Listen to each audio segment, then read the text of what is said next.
Bismillahirrahmanirrahim. Assalamualaikum warahmatullahi wabarakatuh. Innal hamdalillah nahmaduhu wa nasta'inuhu wa nastaghfiruh wa na'udzu billahi min syururi anfusina wa min sayyiati a'malina. Man yahdihillahu fala mudhillalah wa man yudhlilhu fala hadiyalah. Asyhadu an la ilaha illallah wa asyhadu anna Muhammadan abduhu wa rasuluh. Amma ba'du. Sebelumnya, perkenalkan nama saya Muhammad Mursyid Ibadur Rahman dengan NPM 101211871 dari kelas 1 KA 17. Untuk memenuhi tugas ujian tengah semester mata kuliah Pendidikan Agama Islam, di sini saya akan membuat video kultum dengan tema yang saya pilih, yaitu pentingnya sikap toleransi bagi seorang muslim. Tidak bisa dipungkiri jika toleransi memegang peranan penting dalam menjaga perdamaian.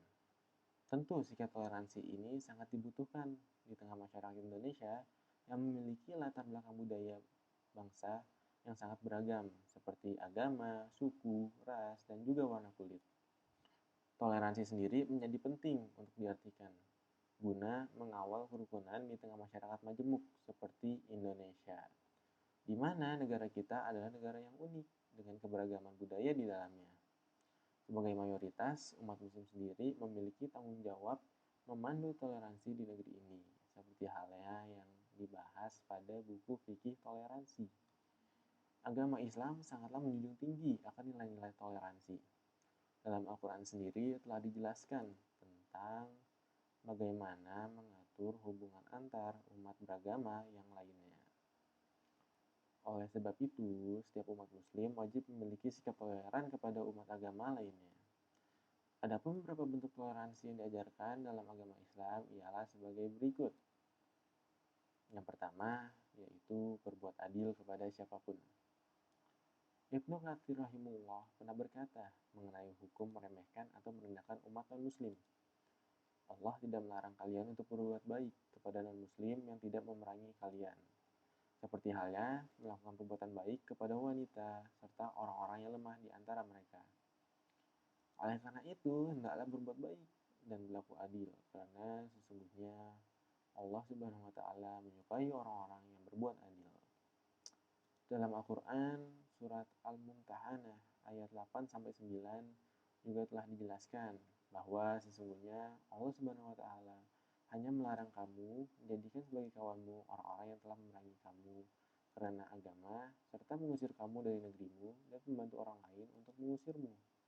Dan barang siapa yang menjadikan mereka sebagai teman, maka sesungguhnya mereka telah termasuk orang-orang yang zalim. Dari ayat ini, maka dapat disimpulkan bahwa selama umat agama lain tidak memerangi atau memecah belah hingga menjauhkan umat muslim, umat Islam dari aturan agama yang dianut, maka sebagai umat Islam, kita wajib untuk tetap berbuat baik dan berlaku adil.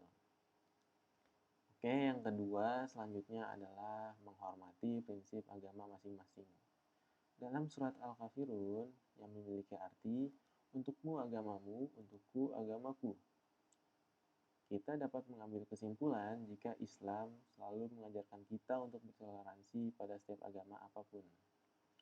Kita harus memahami bahwa Tuhan yang kita sembah sebagai umat Islam tentu berbeda dengan Tuhan dari agama lain.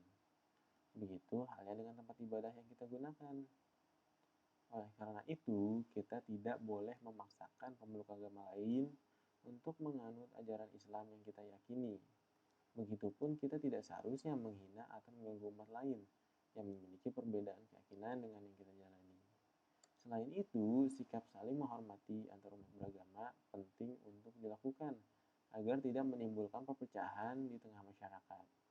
Pada dasarnya, hidup rukun dan saling bertoleransi antar setiap umat beragama tidak menunjukkan adanya ikut campur antara ajaran agama yang satu dan yang lainnya. Namun, dengan adanya sikap toleransi di tengah perbedaan tersebut akan semakin mengokohkan rasa kebersamaan dan perdamaian antar masyarakat. Tradisi-tradisi keagamaan yang dimiliki suatu kelompok justru bisa menyatukan keanekaragaman antar pemeluk agama lain. Dengan demikian, nilai-nilai agama serta sikap toleransi yang diajarkan sejak dini kepada anak bisa menjadi pengendali dalam kehidupannya di masa depan, terutama saat menemukan perbedaan yang ada di sekitarnya. Lalu yang ketiga yaitu adalah toleransi dalam perdagangan dan peradilan. Dalam masyarakat, dalam masalah perdagangan dan peradilan, Islam juga mengajar tentang sikap toleransi, terutama dalam transaksi jual dan beli. Sebagai umat Islam, kita diajarkan untuk menakar atau menimbang secara jujur, agar tidak merugikan orang lain demi mendapatkan keuntungan pribadi. Sebagaimana dalam surat Hud ayat 5, ayat 85 yang dimiliki arti, dan Syuaib berkata, "Hai kaumku, cukupkanlah takaran serta timbangan kalian secara adil, dan janganlah kalian merugikan manusia atas hak-hak mereka." Di dalam ayat ini secara tegas mengajak umat manusia untuk tidak berlaku curang dalam urusan perdagangan. Tentu perilaku membeli dengan meminta timbangan lebih serta perilaku menjual dengan melakukan timbangan yang kurang sangat tidak dibenarkan dalam Islam. Sebaliknya, orang-orang yang memiliki sikap toleran dalam transaksi perdagangan akan mendapatkan kemudahan dalam Islam. Begitu halnya dengan orang-orang yang selalu bersikap lapang, maka akan diberikan pula kemudahan dalam setiap permasalahan yang dihadapinya. Yang keempat, yaitu toleransi dalam harga diri. Pada dasarnya, setiap orang memiliki harga diri yang wajib dijaganya. Sayangnya, di tengah kehidupan bermasyarakat hari ini, masih banyak orang yang gemar menjatuhkan atau melecehkan kehormatan seseorang. Tentu perilaku seperti ini hanya akan membuat malu orang yang bersangkutan tersebut. Terkadang seseorang yang dilecehkan, harga dirinya akan langsung merespon dengan bentuk emosional terhadap pelaku yang merendahkan harga dirinya.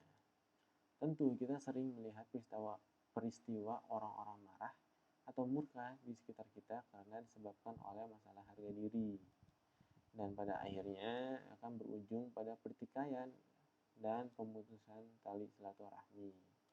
Pada zaman Rasulullah SAW terdapat sahabat yang pernah mengalami kasus seperti ini. Sahabat tersebut direndahkan kehormatannya oleh orang yang sering ia bantu, oleh seseorang yang sering ia bantu. Dalam sebuah hadis diceritakan seperti ini. Aisyah radhiyallahu anha berkata, "Maka kemudian turunlah ayat yang membebaskan diriku dari fitnah tersebut." Abu Bakar As-Siddiq yang selalu membiayai kehidupan Mistah bin Usasah karena beliau memiliki hubungan kekeluargaan dan memiliki masalah kemiskinan, berkata, "Demi Allah, setelah ini aku tak akan memberikan apa lagi kepada Mistah untuk selama-lamanya, setelah apa yang telah ia katakan terhadap Aisyah." Selain itu, Allah pun menurunkan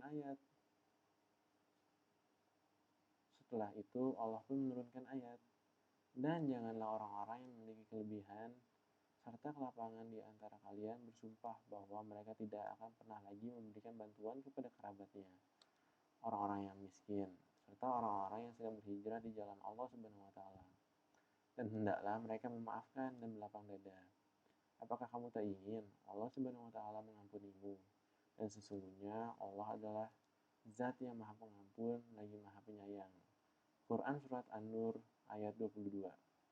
Abu Bakar kemudian berkata, "Ya, demi Allah, sesungguhnya aku lebih menyintai jika Allah Subhanahu wa taala mengampuniku." Maka Abu Bakar pun kembali memberi nafkah kepada Mistah.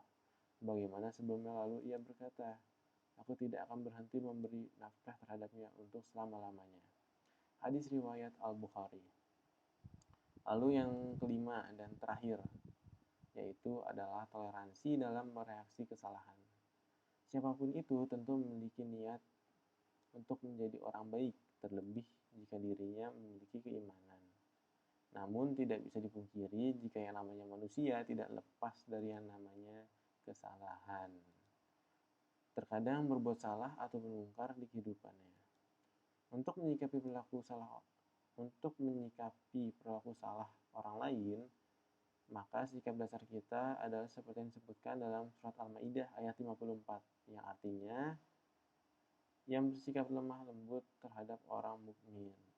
Serta disebutkan juga dalam surat Asy-Syu'ara ayat 215 yang artinya, dan rendahkanlah dirimu terhadap orang-orang yang mengikutimu, yaitu orang-orang beriman. Dari ayat-ayat tersebut dapat diambil pelajaran bahwasannya sifat-sifat kaum mukmin pada dasarnya haruslah lembut, tenang, tidak mudah marah, serta cepat berpikiran negatif kepada sesamanya.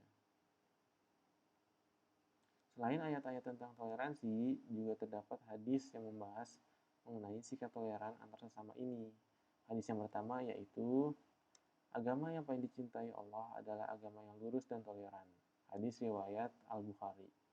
Dalam hadis lain juga menyebutkan bahwasannya Rasulullah SAW bersabda, dari Anas bin Malik radhiyallahu anhu, sesungguhnya Rasulullah SAW bersabda, demi Allah yang nyawaku di tangannya, tidaklah beriman seseorang hamba sehingga dia mencintai tetangganya sebagaimana dia mencintai diri sendiri. Hadis riwayat Muslim dan Abu Ya'la. Berikut adalah kultum saya kali ini. Kurang lebihnya saya mohon maaf jika ada salah kata. Saya tutup dengan Assalamualaikum warahmatullahi wabarakatuh.